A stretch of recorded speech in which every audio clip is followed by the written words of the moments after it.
తొమ్మిది రామ్ సత్యనారాయణ గారి కన్నా ఇంకా చాలా ఉన్నారు. అంటే ముఖ్యంగా వారికి ధన్యవాదాలు. ఇంకా కవితమ్మ గురించి చెప్పాల్సిన అవసరం లేదు. నేను చిన్న పిల్లగాని ఉన్నప్పుడు ఆమె సినిమా చూసిన, బుడ్డ పిల్లగాని ఉన్నప్పటి నుంచి మళ్ళీ ఆమెతో ఇక్కడ కలిసి కూర్చున్నాయి. అసలు మామూలు కాదు.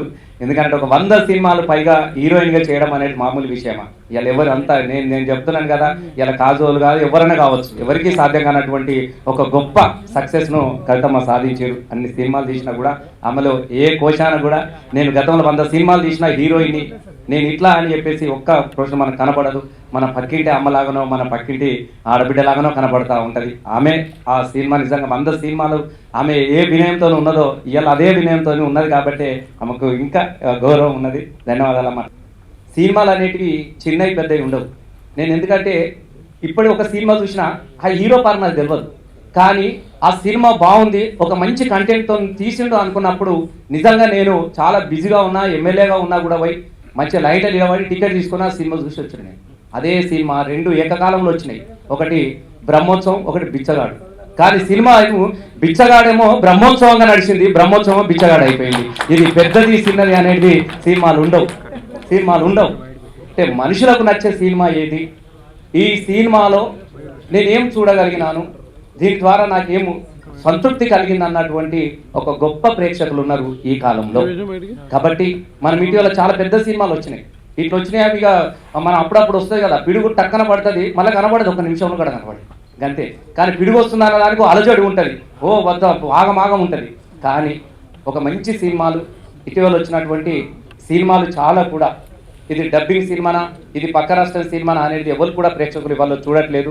ముఖ్యంగా ఒక మంచి సినిమాను ఆదరించే మంచి తెలుగు ప్రేక్షకులు ఉన్నందుకు నిజంగా అందరికీ కూడా నేను ధన్యవాదాలు తెలియజేస్తా ఉన్నా. ముఖ్యంగా ఇవాళ మేము చూసినాం, వాస్తవంగా శివగామి, బహుశా శివుని ఆజ్ఞ లేనిది చీమైన గుట్టదంటారు. బహుశా ఆ శివుడే మళ్ళీ మా రామ్ సత్యనారాయణతో శివగామిగా మళ్ళీ ఈ సినిమా తీసుకొస్తుందని నేను భావించుకుంటా ఉన్నా. వాస్తవంగా చాలా మంది ఏమనుకుంటారు అంటే ఇట్లాంటి సినిమాలు వస్తాయి పోతాయని అని అనుకుంటారు. కానీ వచ్చి కూర్చున్న తర్వాత అందరి నోళ్ళల్లా వాస్తవంగా ఇదేదో మెప్పు కోసమో సినిమా వాళ్ళు వెళ్తారు కాబట్టి 2 మంచి మాటలు చెప్పాలి, 2 పొగడ్తలు చెప్పాలి, వెళ్ళిపోవాలి అనేటువంటి కాన్సెప్ట్ కాదు. డైరెక్టర్ చూస్తే సినిమా తీస్తాడా అని అనిపిస్తుంది, మనకు అనిపిస్తూ ఉన్నాడు. కానీ ఒక అద్భుతం అనేసి క్రియేటర్ చాలా అద్భుతంగా ఉంది, ఫోటోగ్రఫీ చాలా బాగుంది, అన్నీ బాగున్నాయి.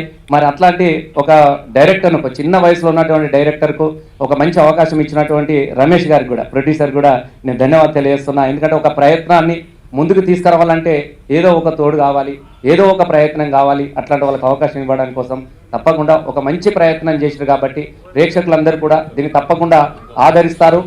మన రామ్ సత్యనారాయణ గారికి తప్పకుండా ఒక మంచి సక్సెస్ని ఇస్తారని హృదయపూర్వకంగా నేను ఆశిస్తూ ఉన్నా. తప్పకుండా మీకు విజయం దొరకాలని చెప్పేసి మనసు నిండా కోరుకుంటా ఉన్నా.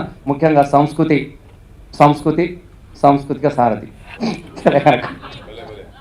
కాబట్టి తప్పకుండా మంచి పాడినావు, చాలా బాగుంది, గొప్పగా పాడినావు. ఇంకా ఇంకా పెద్దవాళ్ళు పాడితే బాగుంది. ఓకే, ఒక రకరకమైనటువంటి ఉంటాయి. ఇప్పటికీ మన ఘంటసాల గారిని మనకు గుర్తు చేసుకుంటాం. ఘంటసాల గారు లేరా అని చెప్పేసి బాలసుబ్రహ్మణ్యం అయితే తక్కువ చేయలేం కదా మనం. కాబట్టి తప్పకుండా పాటలు అనేవి కొన్ని గొంతులు ఉంటాయి. ఇప్పుడు కొత్త గాయకులు కూడా చాలామంది వచ్చారు, చాలామంది సక్సెస్ సాధించారు.